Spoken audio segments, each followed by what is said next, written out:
So what's up mga kaibigan? Happy Easter, happy Sunday, happy whatever. So I'll be having a mukbang again after a long time since pandemic. So simple naman gagawin natin.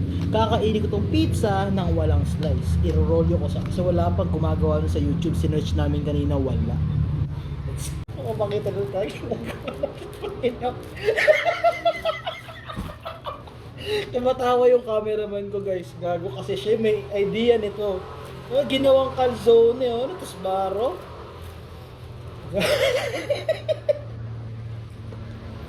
Sarap siya.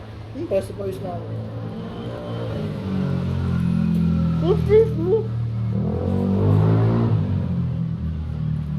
Yaman, tissue. Magkatumawa, tangin mo.